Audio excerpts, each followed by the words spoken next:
नमस्कार। एक नई सुबह के साथ नया सवेरा का ये खास अंक लेकर हम बहुत हाजिर हैं। आपका बहुत स्वागत है। मैं हूं जया सिन्हा और मेरे साथ है आंचल और अगले 1 घंटे में होंगी देश और दुनिया की तमाम ताजा तरीन अपडेट्स। और क्या होगा खास आंचल आज के एक शो? बिल्कुल, और सबसे अहम बात यहाँ पर ये है कि आज वीकेंड है, यहीं से शुरुआत हो जाती है छुट्टी को लेकर, लेकिन खबरों की छुट्टी कभी नहीं होती। और आज ही प्रधानमंत्री 3 देशों की अहम यात्रा पर निकल रहे हैं, जापान, पापुआ न्यू गिनी और ऑस्ट्रेलिया। तो ये दौरे जो हैं इन तमाम देशों में कितने खास रहने वाले हैं, इस पर रहेगी नजर। वहीं ज्ञानवापी मामले पर भी आज सुनवाई है, उसको लेकर क्या कुछ खास है ये जानेंगे। कारोबार जगत, सिनेमा जगत और साथ ही साथ खेल जगत से जुड़ी तमाम बड़ी खबरें होंगी। पावर पैक शो है, जुड़ी रहिए हमारे साथ। लेकिन निगाह डालते हैं सबसे पहले सुर्खियों पर। प्रधानमंत्री Narendra Modi Japan, Papua New Guinea और ऑस्ट्रेलिया के दौरे पर आज होंगे रवाना। पीएम मोदी जापान में G7 के साथ ही क्वाड की बैठक में लेंगे हिस्सा। सम्मेलन से इतर जापान सहित कई देशों के साथ भी करेंगे द्विपक्षीय वार्ता।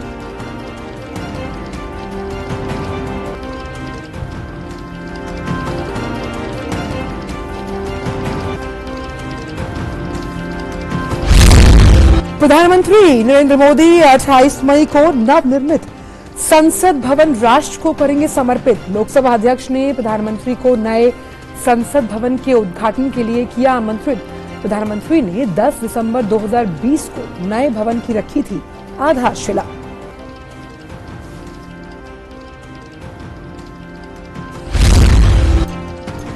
ज्ञानवापी मामले में शिवलिंग की कार्बन डेटिंग पर रोक लगाने की मांग की मुस्लिम पक्ष की याचिका पर सुप्रीम कोर्ट आज करेगा सुनवाई। मस्जिद कमेटी ने सुप्रीम कोर्ट का खटखटाया था दरवाजा।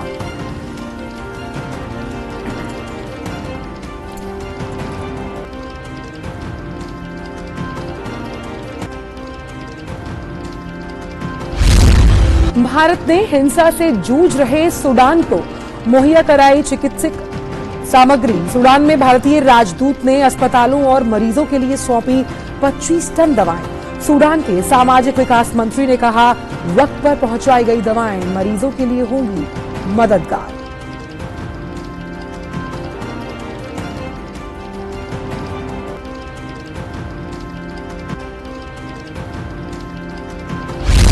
विराट कोहली की शानदार शतकीय पारी की बदौलत आरसीबी ने आईपीएल मुकाबले में हैदराबाद को 8 विकेट से हराया। आज होने वाले मुकाबले में राजस्थान और पंजाब होंगे आमने सामने।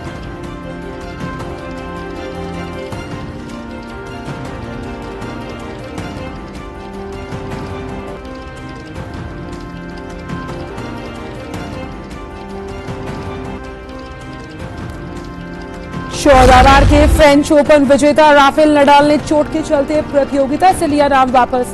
19 साल के टेनिस करियर में पहली बार फ्रेंच ओपन नहीं खेल पाएंगे नडाल।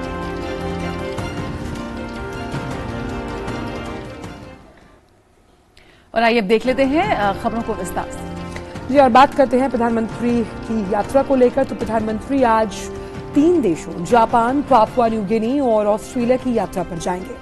अपनी यात्रा के पहले चरण में प्रधानमंत्री जापान के प्रधानमंत्री फुमियो किशिदा के निमंत्रण पर G7 शिखर सम्मेलन में भाग लेंगे। G7 सम्मेलन में कई मुद्दों पर चर्चा होनी है। शिखर सम्मेलन के अवसर पर प्रधानमंत्री G7 के कई नेताओं के साथ द्विपक्षीय बैठकें भी करेंगे। प्रधानमंत्री जापान से पापुआ न्यू गिनी में पोर्ट मोरेस्बी के लिए रवाना होंगे। प्रधानमंत्री वहां 22 मई को पापुआ न्यू गिनी के प्रधानमंत्री जेम्स मार्पे के साथ संयुक्त रूप से हिंद प्रशांत द्वीप समूह सहयोग मंच के 3रे शिखर सम्मेलन का उद्घाटन करेंगे। इसके बाद प्रधानमंत्री ऑस्ट्रेलिया पहुंचेंगे, जहां वो प्रधानमंत्री एंथनी अल्बनीजे के साथ द्विपक्षीय बैठक करेंगे। देखिए हमारी ये खास रिपोर्ट। प्रधानमंत्री नरेंद्र मोदी शुक्रवार सुबह 3 देशों जापान, पापुआ न्यू गिनी और ऑस्ट्रेलिया की यात्रा पर रवाना हो रहे हैं। पीएम मोदी को इस दौरे में G7 के साथ ही क्वाड की बैठक और forum for India Pacific island cooperation के 3रे सम्मेलन में हिस्सा लेंगे। प्रधानमंत्री नरेंद्र मोदी की यात्रा का पहला चरण होगा जापान, जहां वो हिरोशिमा का दौरा करेंगे। प्रधानमंत्री हिरोशिमा में जापान के प्रधानमंत्री किशिदा फुमियो के निमंत्रण पर G7 शिखर बैठक में हिस्सा लेंगे। G7 की बैठक में परमाणु निरस्त्रीकरण, आर्थिक सुरक्षा, क्षेत्रीय सुरक्षा, जलवायु परिवर्तन, ऊर्जा, खाद्य, स्वास्थ्य और विकास के साथ ही डिजिटाइजेशन और विज्ञान तथा तकनीक पर विशेष चर्चा होगी। बैठक के दौरान प्रधानमंत्री भागीदार देशों के साथ G7 के विभिन्न सत्रों को संबोधित करेंगे। India's participation at the G7 summit in Tokyo would be structured around 3 formal sessions. 2 of them would be held on 20th of May and the third one on the 21st. The 2 structural sessions on the 20th are, first one that relates to food, health, development and gender equality. The second session is on climate, energy and environment. And the third session on 21st of May is titled Towards Peaceful, Stable and Prosperous World. प्रधानमंत्री Japan में ही quad की बैठक में हिस्सा लेंगे। पहले ये बैठक ऑस्ट्रेलिया में होनी थी, लेकिन अमेरिकी राष्ट्रपति जो बाइडेन की बैठक में न आने के फैसले की वजह से यह फैसला किया है। दरअसल बाइडेन इस समय अमेरिका में कर्ज की वजह से पैदा हुए आर्थिक संकट के मुद्दे को सुलझाने में जुटे हैं। उन्होंने अगले हफ्ते के अपने विदेश दौरे स्थगित कर दिए हैं। विदेश मंत्रालय का कहना है कि जगह भले बदल गई है, लेकिन एजेंडा वही है। The visit of Honorable Prime Minister to Australia comes, as you all know, within just 2 months of the state visit of Prime Minister Albanese to India in March this year. The first India-Australia annual summit was held during the visit in Delhi on 10th of March, and Prime Minister Modi's last visit to Australia was in November 2014. We expect, and it's also our objective, that the visit to Australia will reinforce the strong priority attached by India and Australia to our bilateral relationship. PM Modi शिखर सम्मेलन में हिस्सा लेने के अलावा जापानी प्रधानमंत्री Kishida Fumio के साथ द्विपक्षीय मुलाकात करेंगे, तो साथ ही सम्मेलन में हिस्सा लेने वाले कुछ नेताओं के साथ आपसी बैठक भी करेंगे। प्रधानमंत्री अपने काउंटर पार्ट्स G7 मुल्कों से, इनवाइटेड पार्टनर कंट्रीज से, उनसे भी मुलाकातें करेंगे।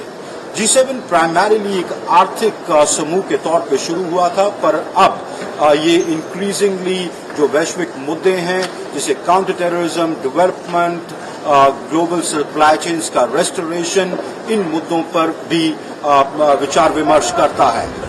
प्रधानमंत्री जापान से पापुआ न्यू गिनी में पोर्ट मोरेस्बी के लिए रवाना होंगे। पीएम मोदी वहां 22 मई को पापुआ न्यू गिनी के प्रधानमंत्री जेम्स मार्पे के साथ संयुक्त रूप से हिंद प्रशांत द्वीप समूह सहयोग मंच के तीसरे शिखर सम्मेलन का उद्घाटन करेंगे। इस संगठन की शुरुआत 2014 में हुई थी और इसमें प्रशांत क्षेत्र के 14 द्वीप शामिल हैं।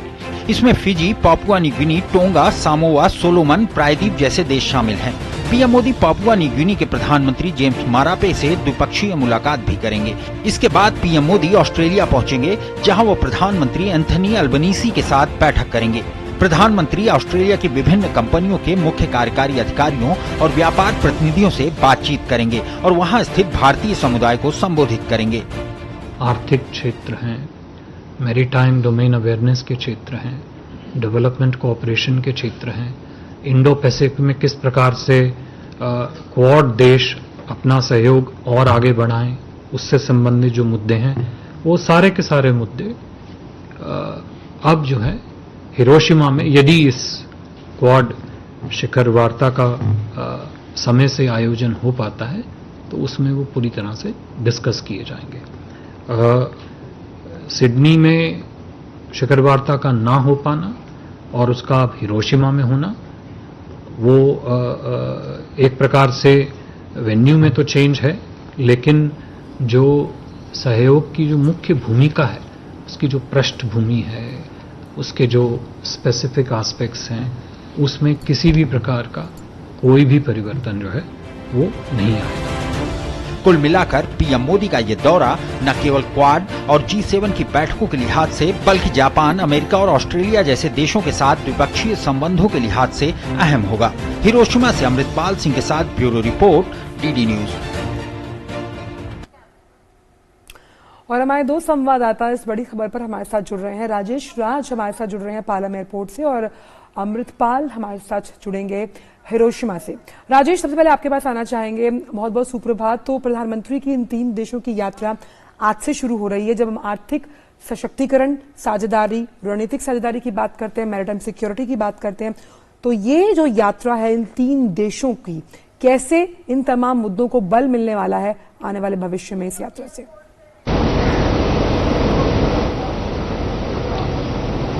देखिए, प्रधानमंत्री नरेंद्र मोदी हमेशा से जब किसी देश की यात्रा करते हैं तो उस पर दुनिया भर के लोगों की नजरें टिकी रहती हैं और प्रधानमंत्री की ये कोशिश रहती है कि तमाम राष्ट्राध्यक्षों के साथ उनके रिश्ते जो हैं वो मधुर रहें।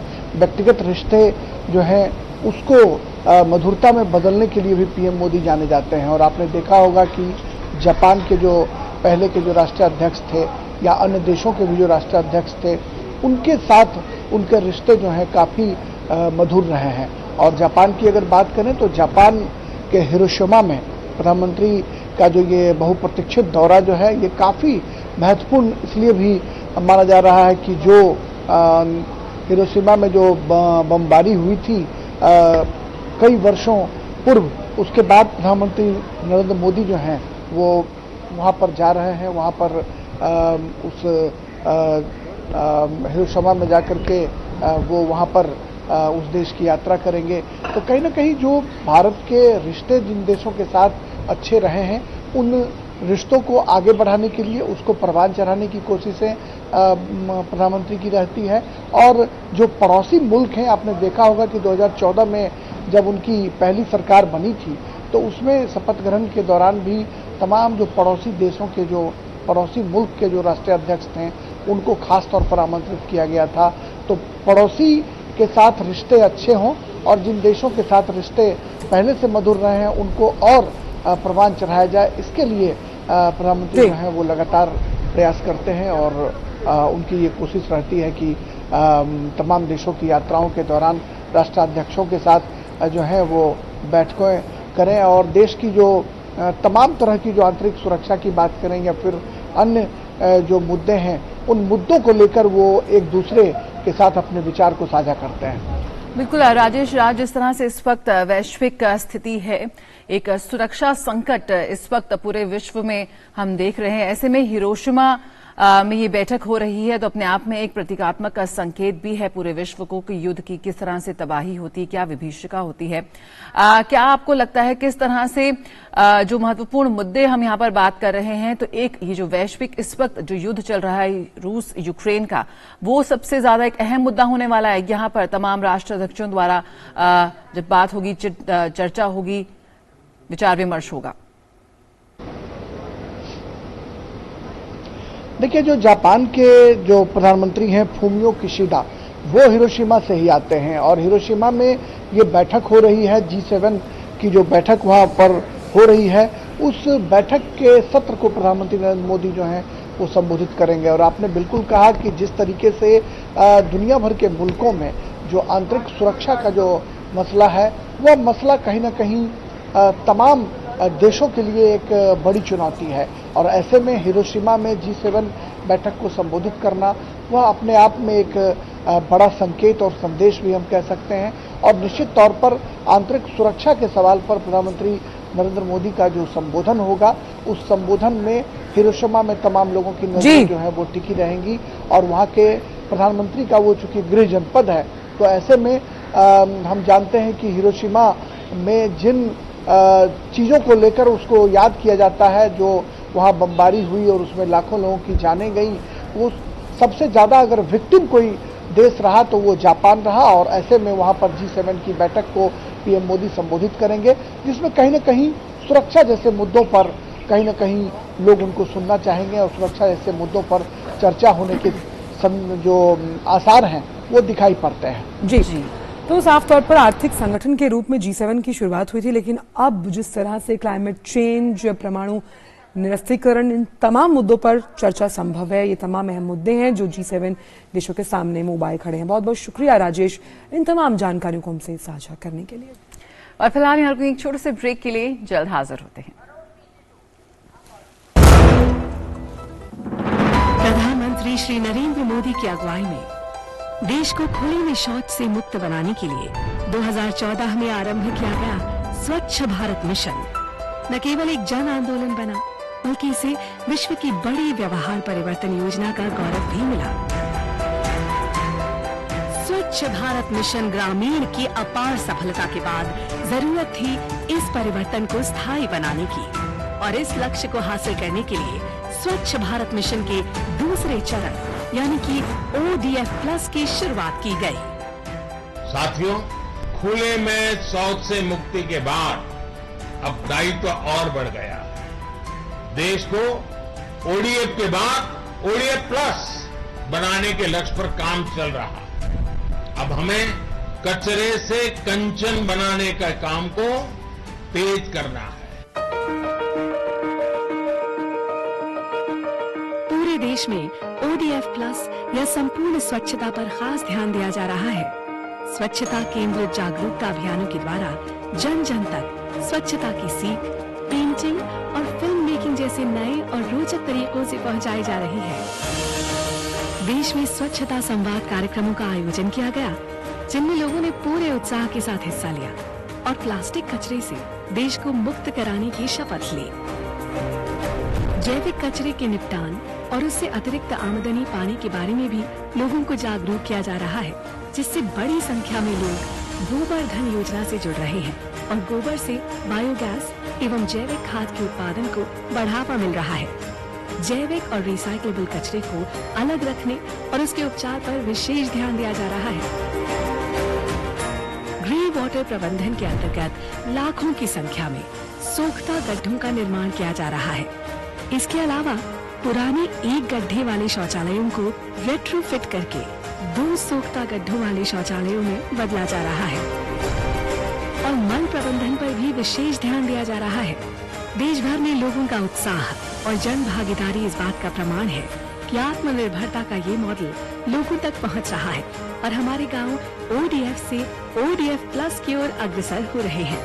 लेकिन देश को संपूर्ण स्वच्छ बनाने के इस अभियान को मंजिल तक पहुंचाने के लिए अभी हमें लंबा रास्ता तय करना है, जिसके लिए सभी देशवासी पूरे जज्बे से कोशिश कर रहे हैं। और इन्हीं कोशिशों के कारण आज हमारा देश स्वच्छता से स्वावलंबन की ओर अग्रसर है।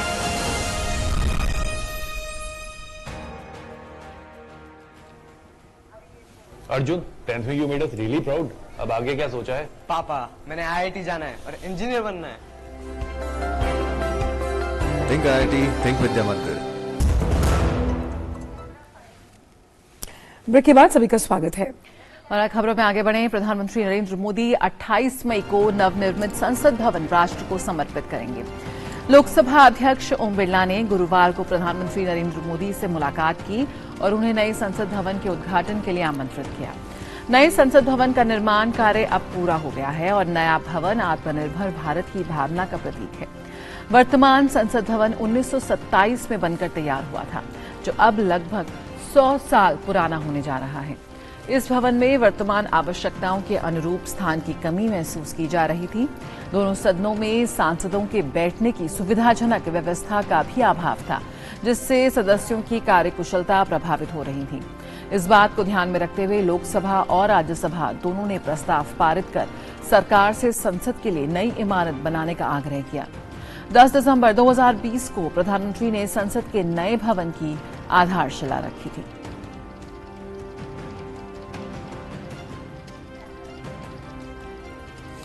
और अब बात ज्ञानवापी की। ज्ञानवापी मस्जिद मामले में मुस्लिम पक्ष की याचिका पर सुप्रीम कोर्ट आज सुनवाई करेगा। मुस्लिम पक्ष ने शिवलिंग की कार्बन डेटिंग पर रोक लगाने की मांग की है। इससे पहले इलाहाबाद हाई कोर्ट ने वाराणसी की निचली अदालत के आदेश को खारिज करते हुए शिवलिंग की कार्बन डेटिंग की अनुमति दी थी। हाईकोर्ट ने भारतीय पुरातत्व सर्वेक्षण की ओर से पेश की गई रिपोर्ट पर आदेश दिया था, जिसमें ASI ने कोर्ट में कहा था कि शिवलिंग को नुकसान पहुंचाए बिना साइंटिफिक सर्वे किया जा सकता है। हाईकोर्ट के आदेश के खिलाफ मुस्लिम पक्ष ने सुप्रीम कोर्ट का दरवाजा खटखटाया। वहीं हिंदू पक्ष ने कैविएट दाखिल कर अपील की कि किसी भी तरह का आदेश पारित करने से पहले सुप्रीम कोर्ट उसके पक्ष को भी सुने।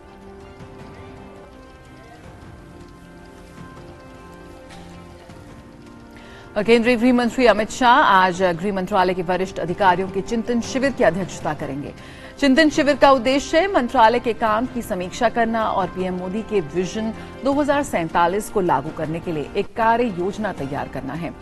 शिविर में गृह मंत्री अमित शाह को मंत्रालय के कामकाज से अवगत कराया जाएगा। इससे पहले पिछले महीने भी केंद्रीय गृह मंत्री ने चिंतन शिविर की अध्यक्षता की थी। अमित शाह ने साइबर अपराध प्रबंधन, पुलिस बलों के आधुनिकीकरण, क्रिमिनल जस्टिस सिस्टम में आईटी के बढ़ते उपयोग और तटीय सुरक्षा समेत कई अहम मसलों पर जोर दिया था। बात कर्नाटका की, जहां के मनोनीत मुख्यमंत्री सिद्धरमैया ने राज्यपाल से मुलाकात कर सरकार बनाने का दावा पेश किया, जिसके बाद राज्यपाल थावरचंद गहलोत ने सिद्धरमैया और डीके शिव कुमार के टीम के सदस्यों के साथ उन्हें शपथ लेने के लिए आमंत्रित किया। कर्नाटक की नई सरकार का शपथ ग्रहण समारोह 20 मई को बेंगलुरु में दोपहर 12:30 बजे कांचीरावा स्टेडियम में होगा। सिद्धरमैया और शिव कुमार के साथ और कई मंत्री भी शपथ ले सकते हैं। कांग्रेस ने शपथ ग्रहण समारोह में समान विचारधारा वाले जो तमाम दल के नेता हैं उन्हें आमंत्रित किया है। बेंगलुरु में कल हुई कांग्रेस विधायक दल की बैठक में सिद्धरमैया को सीएलपी नेता चुना गया। सिद्धरमैया को कांग्रेस दल का नेता चुने जाने का प्रस्ताव डीके शिव कुमार ने रखा था, जिसे ध्वनि मत से पारित किया है। बड़ी एक विचित्र बात आपको बताऊं कि जो ये पूरा शपथ ग्रहण कल होने वाला है, इसमें तमाम जो एक विचारधारा वाले नेता हैं विपक्षी, उन्हें तो बुलाया गया है 2024 के लिए एकता दिखाने के लिए, लेकिन अरविंद केजरीवाल और मायावती को इनविटेशन नहीं दिया गया। चलिए देखते हैं किस तरह से कोई त्रिकोण बनता है। फिलहाल ये एक बहुत बड़ी बात है कि कांग्रेस जो है अपना नेता चुनने में और मुख्यमंत्री चुनने में आखिरकार कामयाब हुई। फिलहाल यार एक छोटे से ब्रेक के लिए जल्द हाजिर होते हैं। अर्जुन, 10th में you made us really proud. अब आगे क्या सोचा है? पापा, मैंने आईआईटी जाना है और इंजीनियर बनना है। Think IIT, think विद्या मंदिर। तंदुरुस्ती बहुत चीजों पे डिपेंड करती है, पर खाने के मामले में एक सिंपल फॉर्मूला है।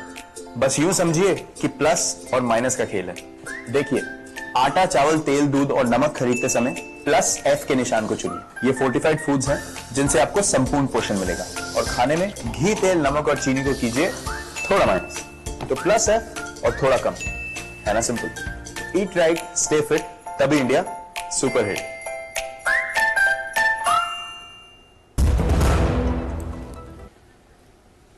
ब्रेक के बाद सभी का स्वागत। और आकांक्षी जिला गिरिडीह के नगर निगम क्षेत्र में प्रधानमंत्री आवास योजना का बेहतरीन क्रियान्वयन हुआ है। इससे ना जाने कितने लोगों की मिट्टी के घर में रहने की बेबसी अब इतिहास बन चुकी है। लोगों के रहन सहन में आमूलचूल बदलाव आया है। आइए देखते हैं जमीनी हकीकत से जुड़ी ये रिपोर्ट।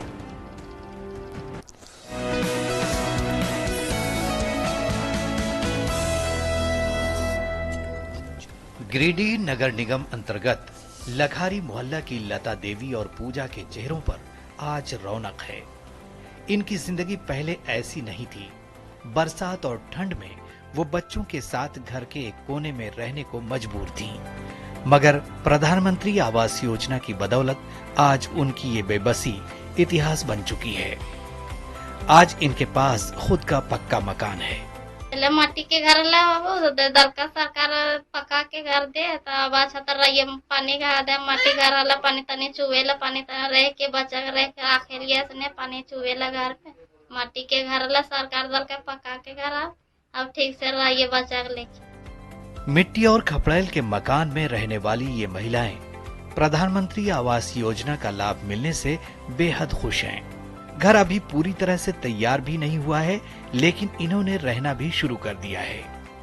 पहले था माटी के घर, पानी भी नहीं छू रहा था और अब सरकार कॉलोनी दिया है और अब खुश है। अच्छा सब हम लोग रह रहे हैं। सरकार हमारा घर दल के रहे भी व्यवस्था कर के, बाथरूम दल के, राशन कार्ड दल के, स्मार्ट कार्ड बना दल के। अब से कर से हम बहुत खुशी है। जे भी सरकार दल का मर्जी बढ़िया करके और धन्यवाद। प्रधानमंत्री आवास योजना ने कमजोर वर्गों के चेहरों पर हंसी और खुशी लाने का काम किया है और उनके हालात बदले हैं। अब वे भी प्रधानमंत्री आवास योजना की बदौलत सुकून भरी जिंदगी जी पा रहे हैं, जहां ना तो गर्म लू के तपेड़े हैं, ना ही सर्दी का सितम और बरसात की मार है। अब उनके जीवन में बस आराम ही आराम है। गिरिडीह से रमेश प्रभाकर के साथ दिवाकर कुमार की रिपोर्ट, टीटी न्यूज।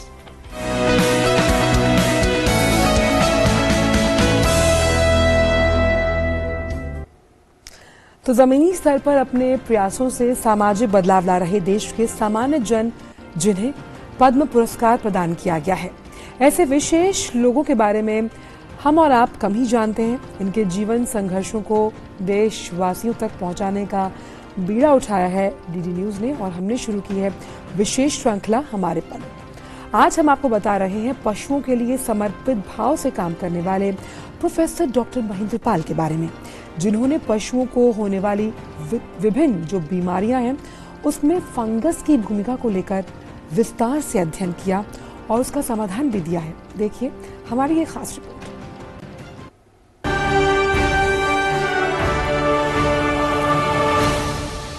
ये तमाम जानवर बेजुबान हैं, अपना दुख दर्द कह नहीं सकते, लेकिन तकलीफ इनको भी होती है, दर्द इनको भी होता है। मौसम की मार हो, धूप बारिश हो, इन सब का असर इन पे पड़ता है और ये अक्सर बीमार भी पड़ते हैं। लेकिन कुछ लोग हैं जो इनके दर्द को समझने के लिए बहुत प्रयास करते हैं, बहुत सा काम करते हैं, क्योंकि इन जानवरों की बीमारियां कैसे दूर की जाए, इनकी बेहतरी के लिए कैसे काम किया जाए, इस पे कुछ लोग बहुत समय से काम कर रहे हैं। ऐसी ही शख्सियत है गुजरात के डॉक्टर महेंद्र पाल, जो कि जानवरों की बीमारियों पर खास करके 4 दशक से ज्यादा समय से काम कर रहे हैं। उनको उनके इस काम के लिए मिल रहा है पद्म पुरस्कार।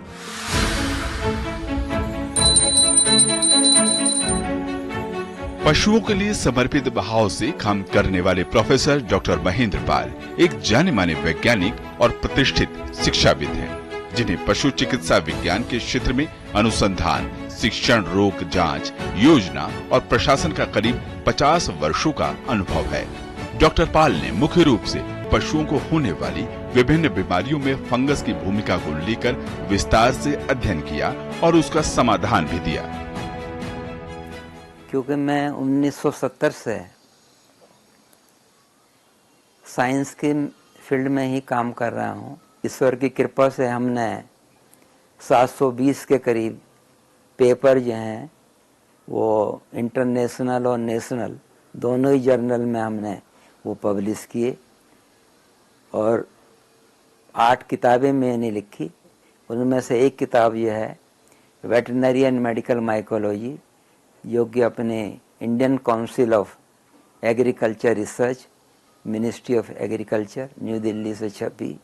उस किताब का पूरे वर्ल्ड में काफ़ी एप्रिसिएशन हुआ। तो मैं भारत सरकार का बहुत ही दिल से धन्यवाद देता हूँ कि उन्होंने मेरे काम को रिकॉग्नाइज किया, और उसके कारण मुझे ये पद्मश्री अवार्ड मिला। प्रोफेसर पाल ने विभिन्न पशुपालन संस्थानों, पशु चिकित्सा संबंधी शिक्षण संस्थानों के अलावा न्यूजीलैंड, जापान, इथोपिया में भी कई संस्थानों में काम किया। डॉक्टर पाल ने अपने व्यापक अध्ययन और अनुभव से 725 रिसर्च पेपर्स प्रकाशित किए हैं और 8 किताबें भी लिखी हैं। वेटनरी पब्लिक हेल्थ में वे एक किंवदंती की तरह हैं, जिन्होंने कई जूनोटिक रोग और फूड बॉर्न पैथोजेंस पर काम किया है। उनके 52 वर्षों के व्यापक कार्य का विश्व भर में वैज्ञानिकों, शोधकर्ताओं द्वारा शोध पत्रों, पाठ्य पुस्तकों में उल्लेख किया जाता है। दुनिया में पहली बार डॉक्टर पाल ने जानवरों और मनुष्यों के क्लिनिकल डिसऑर्डर में फंगाई की भूमिका की ओर ध्यान आकर्षित किया। उनके द्वारा फंगाई के अध्ययन के लिए विकसित कई तकनीकों का उपयोग दुनिया भर की माइक्रोबायोलॉजी लैबोरेटरीज में किया जाता है। मैं धन्यवादी हूँ अपने सरकार का कि उन्होंने वो काम जो हमने साइंस और टेक्नोलॉजी के क्षेत्र में किया है उसको रिकॉग्नाइज किया गया है। पशुधन के क्षेत्र में हमने वेटरनरी साइंस को एक बढ़ावा देते हुए अपने पशुओं के और किसान भाइयों के फायदे के लिए रिसर्च किया है, और उसके रिसर्च के परिणाम निकले हैं, जो परिणाम खाली लेबोरेटरी में नहीं रहे हैं लेकिन परिणाम फील्ड तक पहुंचे हैं। श्री महेंद्र पाल जी जो कि गुजरात से ताल्लुक रखते हैं और उन्होंने पशु चिकित्सा में काम किया है। श्री महेंद्र पाल जी को हमारी तरफ से बहुत बहुत मुबारक। पशुओं की देखरेख और उनके पालने की वैज्ञानिक विधियों की महत्ता समझते हुए डॉक्टर पाल ने जानवरों में होने वाली बीमारियों के समाधान पर काम किया है। Indian association of veterinary public health ने उन्हें लाइफ टाइम अचीवमेंट अवार्ड से सम्मानित किया। Indian association of veterinary public health specialist ने प्रोफेसर पाल के नाम पर एक पुरस्कार की स्थापना भी की। प्रोफेसर पाल द्वारा पशु चिकित्सा, सार्वजनिक स्वास्थ्य के विकास, महामारी विज्ञान और निदान पर लंबे समय से किए जा रहे काम का फायदा वैज्ञानिकों को जेनेटिक रोगों के नियंत्रण के लिए रणनीति विकसित करने में मिल रहा है।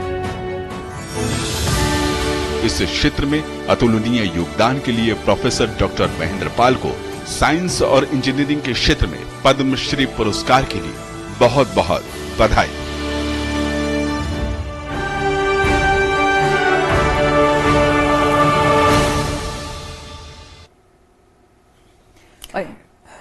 और फिलहाल वक्त एक छोटे से ब्रेक का है।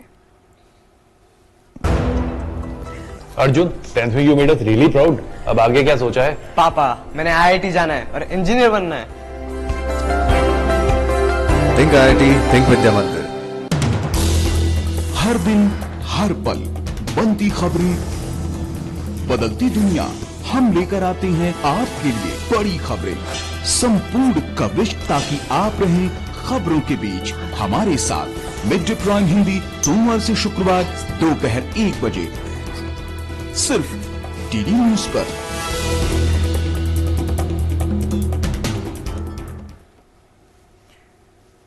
ब्रेक के बाद सभी का स्वागत है। और कांग्रेस नेता राहुल गांधी आगामी 31 मई को अमेरिका के दौरे पर जाएंगे। इस दौरान वे वहां पर तमाम गतिविधियों में शिरकत करेंगे और चर्चाओं में भाग लेंगे। 4 जून को वो न्यूयॉर्क के मेडिसन स्क्वायर गार्डन में भारतीय समुदाय को संबोधित भी करेंगे। राहुल गांधी का पिछला विदेश दौरा काफी विवादित रहा था। कांग्रेस पार्टी हमेशा प्रधानमंत्री नरेंद्र मोदी के विदेश दौरों की आलोचना करती रही है। प्रधानमंत्री के विदेश दौरों और भारतवंशियों के साथ होने वाले उनके संवाद कार्यक्रमों पर कांग्रेस पार्टी ने हर बार निशाना साधा है, लेकिन अब कांग्रेस प्रधानमंत्री नरेंद्र मोदी द्वारा खींची गई बड़ी लकीर की नकल करती नजर आ रही है। अब राहुल गांधी का भी अमेरिका जाकर भारतवंशियों को संबोधित करने का कार्यक्रम है। आइए आपको बताते हैं कि प्रधानमंत्री नरेंद्र मोदी के विदेश दौरे पर खुद राहुल गांधी समेत कांग्रेस के किस किस नेता ने क्या क्या कहा है। सितंबर 2014 में कांग्रेस नेता राशिद अल्वी ने न्यूयॉर्क के मेडिसन स्क्वायर गार्डन में प्रधानमंत्री नरेंद्र मोदी के संबोधन को पैसों की बर्बादी बताया था। अल्वी ने कहा था कि इस कार्यक्रम में 4000 करोड़ रुपए खर्च करने पैसे की बर्बादी है और अगर ये पैसा कश्मीर में खर्च किया गया होता तो भारतीयों को अधिक लाभ होता। और वहीं सितंबर 2019 में कांग्रेस नेता राहुल गांधी ने संयुक्त राज्य अमेरिका में प्रधानमंत्री नरेंद्र मोदी के हाउडी मोदी कार्यक्रम की जमकर आलोचना की थी। राहुल ने कटाक्ष करते हुए कहा था कि विदेशों में कार्यक्रमों को प्रायोजित करके निवेशक नहीं आते। उन्होंने कहा था भारत की अर्थव्यवस्था को ठीक करने के लिए एक ठोस योजना की जरूरत है, न कि प्रचार और सहस्राब्दी के बारे में मूर्खतापूर्ण सिद्धांत की। राहुल ने ट्विटर पर हाउडी इकोनॉमी हैशटैग का भी इस्तेमाल किया था। और सितंबर 2019 में कांग्रेस नेता प्रियंका गांधी वाड्रा ने अर्थव्यवस्था की स्थिति को लेकर सरकार पर हमला करते हुए कहा था कि निवेशकों का विश्वास डगमगा गया है, लेकिन मोदी सरकार सच्चाई को स्वीकार करने से इंकार कर रही है। हाउडी मोदी कार्यक्रम पर कटाक्ष करते हुए प्रियंका ने कहा था कि चमक दिखाकर 5 ट्रिलियन हर रोज बोलकर या मीडिया प्रबंधन करने से अर्थव्यवस्था में सुधार नहीं किया जा सकता। विदेशों में कार्यक्रमों को प्रायोजित कर निवेशक नहीं आते हैं। वहीं सितंबर 2019 में कांग्रेस के वरिष्ठ नेता आनंद शर्मा ने अमेरिका हाउडी मोदी कार्यक्रम को लेकर प्रधानमंत्री पर तीखा हमला किया था। आनंद शर्मा ने कहा था कि प्रधानमंत्री मोदी अमेरिकी राष्ट्रपति डोनाल्ड ट्रंप का प्रचार करने के लिए अमेरिका नहीं गए हैं। ये तब उन्होंने कहा था जब ट्रंप वहां पर राष्ट्रपति बनने वाले थे। और सितंबर 2019 में पूर्व वित्त मंत्री पी चिदम्बरम ने प्रधानमंत्री के ह्यूस्टन के NRG स्टेडियम में दिए गए उनके भारत में सब अच्छा है बयान की आलोचना की थी। प्रधानमंत्री नरेंद्र मोदी पर कटाक्ष करते हुए चिदम्बरम ने कहा था कि भारत में बेरोजगारी, भीड़, हिंसा, कश्मीर में लॉकडाउन, नौकरियां खत्म होने और विपक्षी नेताओं को जेल में डालने के अलावा सब अच्छा है। वहीं सितंबर 2019 में ही कांग्रेस नेता अभिषेक मनु सिंघवी ने भी हाउडी मोदी कार्यक्रम पर कटाक्ष किया था। सिंघवी ने कहा था कि सभी कलाकार वैसे भी शो ऑफ करते हैं, जब तक आप दिखावा नहीं करते आप पर ध्यान नहीं दिया जाएगा। नवंबर 2022 में कांग्रेस महासचिव जयराम रमेश ने इंडोनेशिया में प्रधानमंत्री द्वारा भारतवंशियों के संबोधन कार्यक्रम पर निशाना साधा था। पूर्वाग्रह से ग्रस्त कांग्रेस नेता ने प्रधानमंत्री के लिए फेकू मास्टर जैसे अभद्र शब्द का प्रयोग किया था। कांग्रेस नेताओं के इन बयानों से ये साफ हो जाता है कि इनकी कथनी और करनी बिल्कुल अलग है। प्रधानमंत्री नरेंद्र मोदी के अनुविरोध में कांग्रेस पार्टी और उसका शीर्ष नेतृत्व किसी भी हद तक जा सकते हैं। और आइए अब देखते हैं देश भर से जुड़ी कुछ अन्य खबरें फटाफट अंदाज में। सुप्रीम कोर्ट को आज 2 नए जज मिलेंगे। आंध्र प्रदेश हाईकोर्ट के मुख्य न्यायाधीश प्रशांत कुमार मिश्रा और वरिष्ठ अधिवक्ता केवी विश्वनाथन आज शपथ लेंगे। अभी जजों के लिए स्वीकृत 34 पदों में से 2 पद खाली हैं। राउज एवेन्यू कोर्ट में दिल्ली के पूर्व उप मुख्यमंत्री मनीष सिसोदिया के खिलाफ दायर ईडी के पूरक आरोप पत्र पर आज सुनवाई होगी। ईडी ने आबकारी घोटाले से जुड़े मनी लॉन्ड्रिंग मामले में पूरक आरोप पत्र दाखिल किया था। पिछली सुनवाई में कोर्ट ने पूरक आरोप पर विचार को लेकर सुनवाई 19 मई तक के लिए स्थगित कर दी थी। बीएसएफ के जवानों ने बांग्लादेश सीमा से तस्करी के प्रयासों को नाकाम किया। बीएसएफ ने 1390 किलोग्राम सोना जब्त किया है। वहीं बांग्लादेशी करेंसी भी जब्त की है, जिसे तस्कर बांग्लादेश से भारत ला रहे थे। पश्चिमी विक्षोभ के कारण पहाड़ी इलाकों के मौसम में आज से बदलाव देखने को मिलेगा। मौसम विभाग के मुताबिक पर्वतीय इलाकों में आज से बारिश होने के आसार। मैदानी इलाकों में 23 और 24 मई तक बारिश का पूर्वानुमान। बारिश होने से जहां मैदानी इलाकों में लोगों को गर्मी से राहत मिलेगी, वहीं पर्वतीय इलाकों में लोगों को चुनौतियों से गुजरना पड़ेगा। नोएडा सेक्टर 32 के डंपिंग ग्राउंड में आग लग गई। मौके पर पहुंचकर दमकल विभाग की कई गाड़ियों ने आग पर काबू पाया। प्रशासन के अनुसार डंपिंग ग्राउंड में पड़ी सूखी पत्तियों के कारण आग लगी।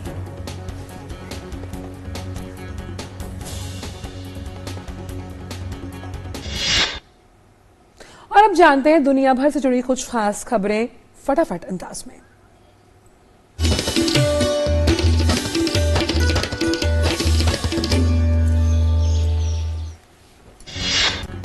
भारत ने सूडान के लोगों को 25 टन चिकित्सा सहायता मुहैया करवाई है। भारतीय वायुसेना का एक विशेष C-17 विमान गुरुवार को चिकित्सा सहायता लेकर सूडान पहुंचा।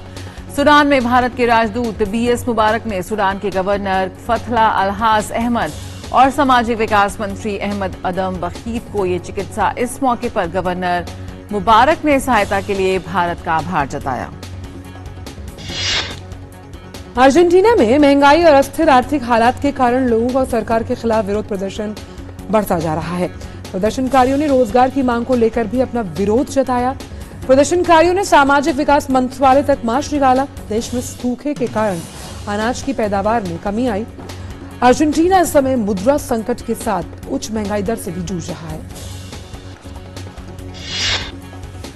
ईरान में सरकार विरोधी प्रदर्शनों में हिस्सा लेने वाले 3 लोगों को फांसी की सजा सुनाई गई है। अमेरिका ने ईरान से फांसी की सजा नहीं देने का आह्वान किया था। अमेरिकी विदेश विभाग के उप प्रवक्ता ने कहा कि फांसी की सजा देना मानवाधिकारों का अपमान होगा और हम ईरान से हत्याओं को रोकने, मुकदमों को बंद करने और लोगों के मानवाधिकारों का सम्मान करने का आग्रह करते हैं। रूस और यूक्रेन के बीच जारी जंग को लेकर अमेरिका और G7 देशों ने रूस पर नए प्रतिबंध लगाने की घोषणा की। अमेरिका ने रूस के लगभग 70 कंपनियों और संगठनों को ब्लैक सूची में डाल दिया। इन प्रतिबंधों में अमेरिका ने रूसी कंपनियों और बैंकों पर कड़े प्रतिबंध लगाए। वहीं ब्रिटेन ने रूस के खनिज क्षेत्र के खिलाफ नए प्रतिबंधों की घोषणा की। ब्रिटेन ने रूस के हीरे, तांबे, एल्यूमीनियम समेत कई धातुओं के आयात पर प्रतिबंध लगा दिया है।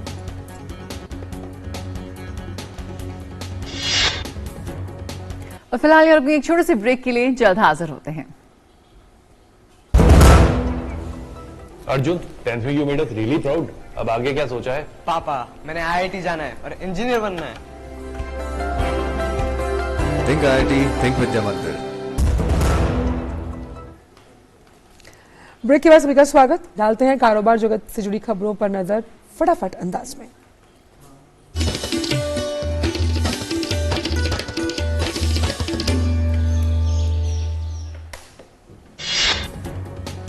रेटिंग एजेंसी S&P ग्लोबल ने गुरुवार को स्थिर आउटलुक के साथ भारत की लंबी अवधि की सॉवरेन रेटिंग को BBB पर बरकरार रखा। एजेंसी ने कहा कि भारत एक तेजी से बढ़ती अर्थव्यवस्था बना रहेगा और इसकी बाहरी बैलेंस शीट काफी मजबूत है।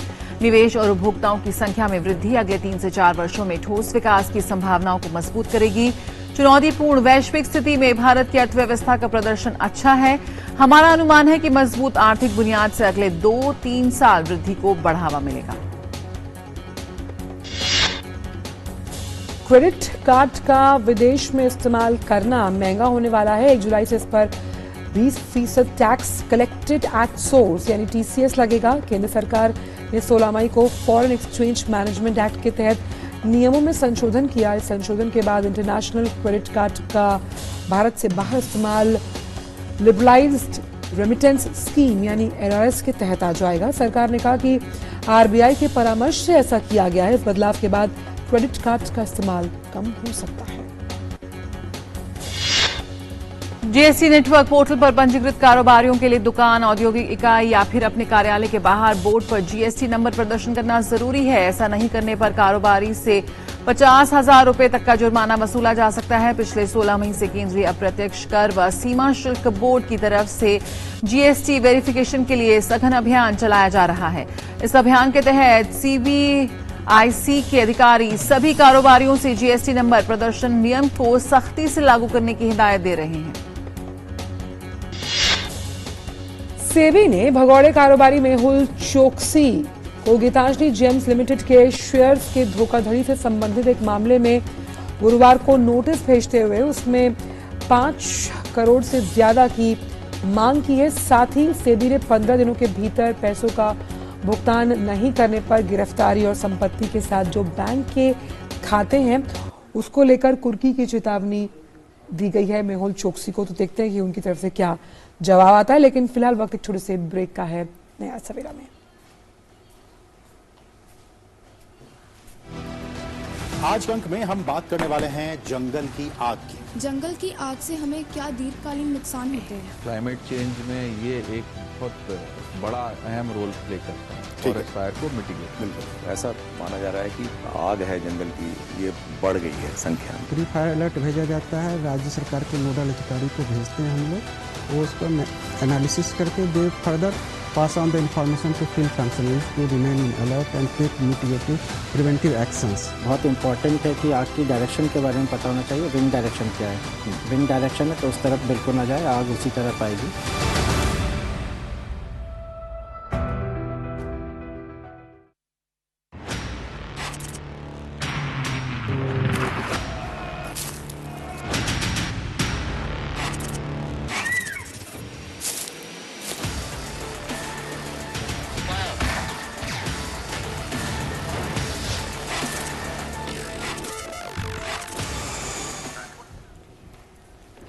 ब्रेक के बाद स्वागत है और आइए खेल जगत से जुड़ी कुछ खबरों के लिए नजर डालते हैं स्पोर्ट्स रैप पर।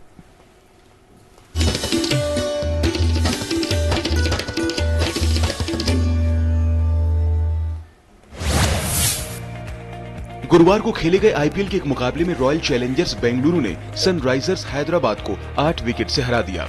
इस मुकाबले में हैदराबाद ने RCB को जीत के लिए 187 रनों का टारगेट दिया था, जिसे उसने आखिरी ओवर में हासिल कर लिया।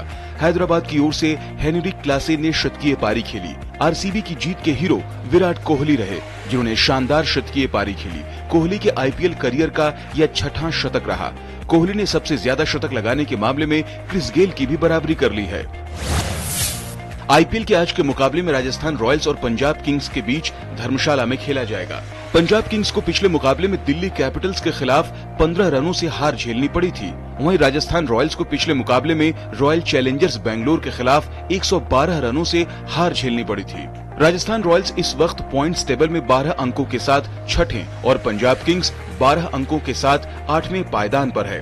दोनों ही टीमें प्लेऑफ की रेस से लगभग बाहर हो चुकी हैं, लेकिन सीजन के आखिरी मुकाबले में जीत दर्ज कर टीम उम्मीदें मजबूत रखना चाहेगी।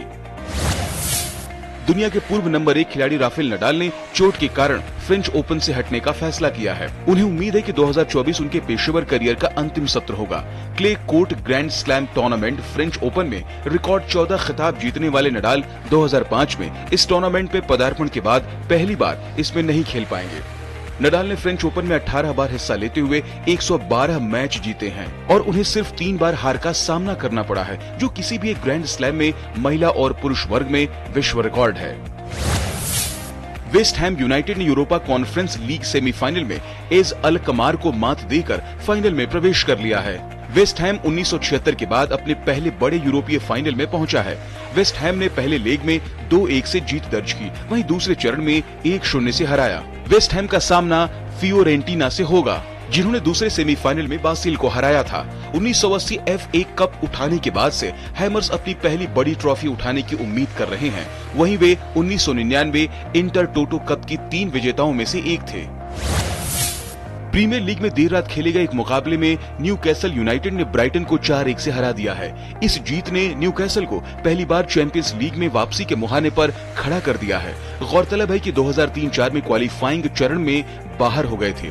फिलहाल न्यूकैसल अंक तालिका में तीसरे पायदान पर है। खेले गए 36 मुकाबलों में उनके पास 69 अंक हैं।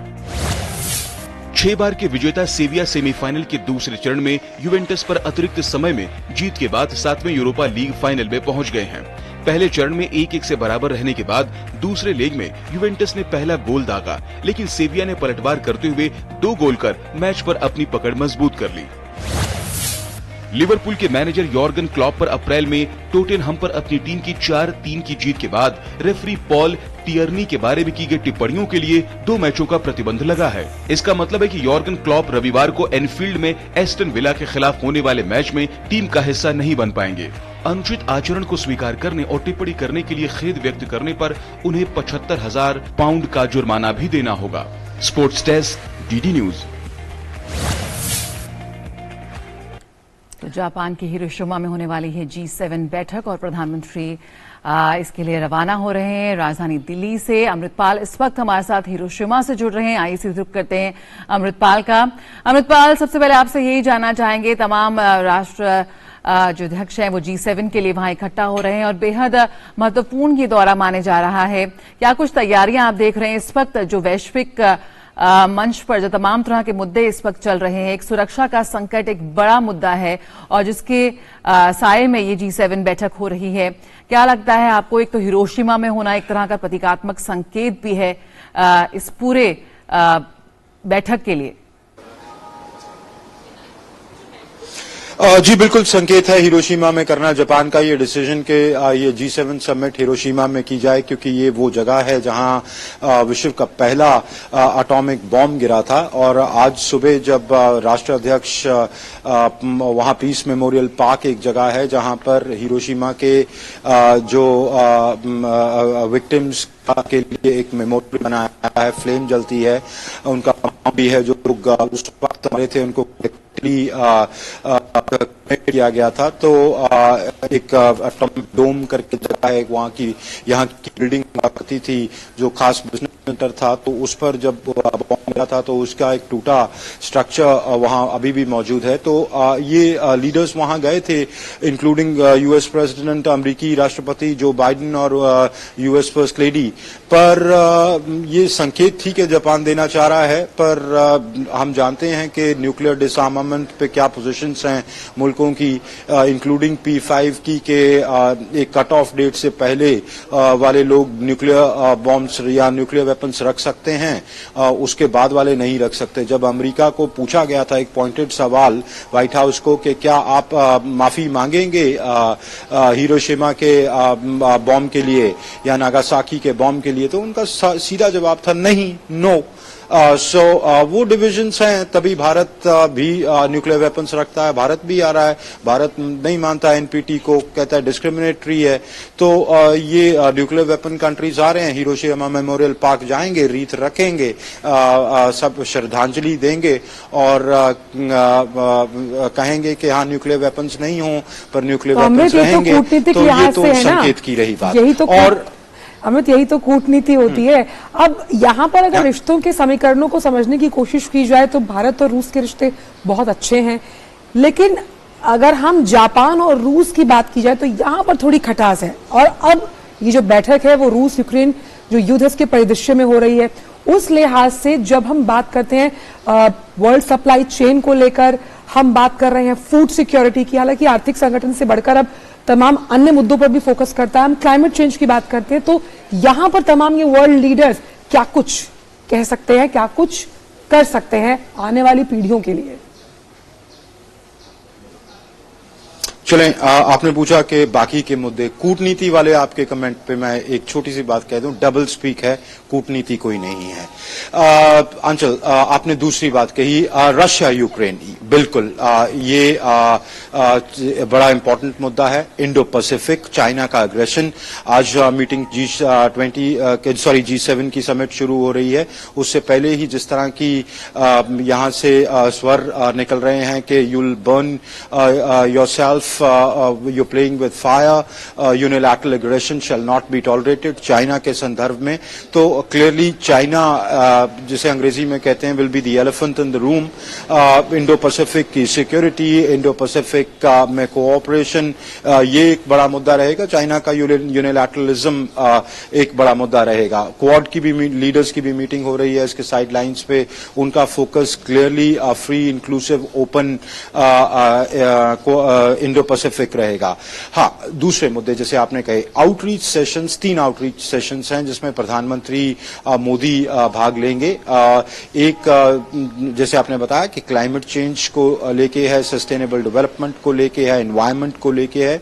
एक दूसरे जो मुद्दे हैं कि दुनिया कैसे जो सप्लाई चेन डिसरप्शन है, फूड सिक्योरिटी है, हेल्थ है, डेवलपमेंट है, जेंडर है, उनमें प्रधानमंत्री मोदी की इंटरवेंशन हो सकती है। उस पर ये G7 के लीडर्स और पार्टनर कंट्रीज, जो 8 पार्टनर कंट्रीज हैं जिसमें ब्राजील, भारत,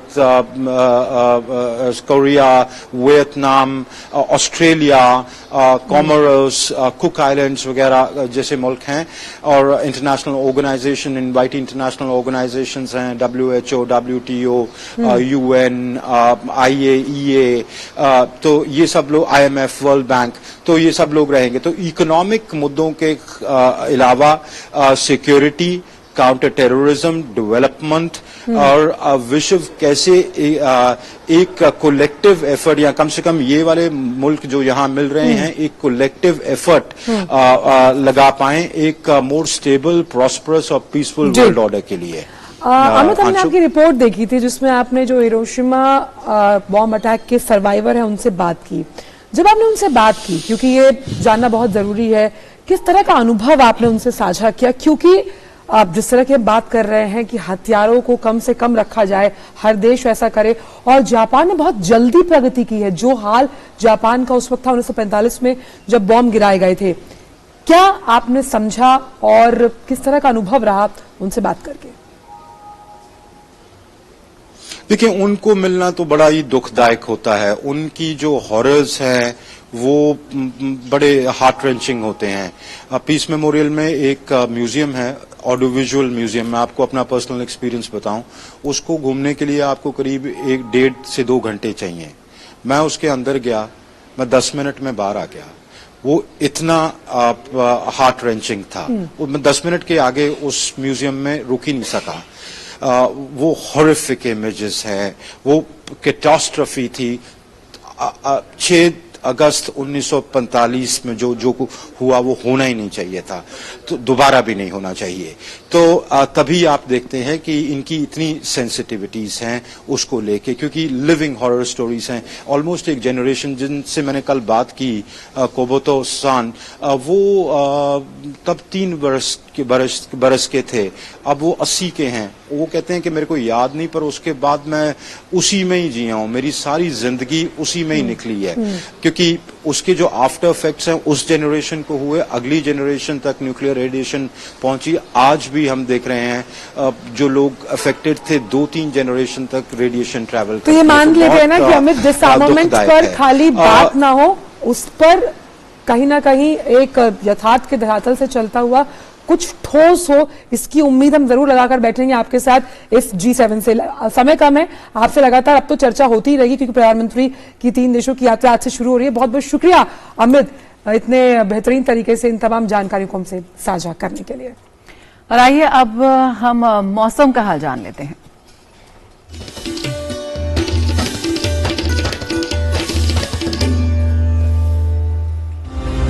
जहां से मौसम की बात करें तो असम, मेघालय, नागालैंड, मणिपुर, मिजोरम, त्रिपुरा और अलग अलग स्थानों पर भारी बारिश की संभावना है। गंगे पश्चिम बंगाल के अलग अलग स्थानों पर बिजली कड़कने और तेज हवाओं के साथ गरज के साथ छींटे पड़ने की संभावना है। उप हिमालय पश्चिम बंगाल, सिक्किम, नागालैंड, मणिपुर, मिजोरम, त्रिपुरा, उड़ीसा, झारखंड और बिहार में अलग अलग स्थानों पर बिजली और तेज हवाओं के साथ गरज के साथ छींटे पड़ने की संभावना है। असम, मेघालय, तटीय आंध्र के अलग अलग स्थान के साथ आंध्र प्रदेश, यनम, तमिलनाडु, पुडुचेरी, कराईकल, केरल और माहे में भी अलग अलग स्थानों पर बिजली गिरने की संभावना बताई जा रही है। और आइए विभिन्न शहरों के तापमान पर डाल लेते हैं नजर।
आइए वक्त हो चला है आपसे विदा लेने का। डीडी न्यूज के संस्कृत कार्यक्रम वार्तावली के एल्बम से आपके लिए लाए हैं एक और मधुर गीत, जिसमें हम आपको आज बंदनी फिल्म का गीत सुना रहे हैं। जी हाँ, इसके कुछ बोल हैं, ओ पंछी प्यारे, और इस प्रसिद्ध गीत को हम आपको संस्कृत में सुनवाएंगे। आप इस गीत का आनंद लीजिए, हमें दीजिए इजाजत। आपसे मुलाकात होगी सोमवार को। तब तक मुस्कुराते रहिए, सशक्त रहिए। नमस्कार। वदसि त्वं कीदृशी वाचं ब्रूहि रे, वदसि त्वं कीदृशी वाचं। हे स्निग्धपक्षिन् सायं प्रातः, वदसि त्वं कीदृशी वाचं ब्रूहि रे, वदसि त्वं कीदृशी वाचं।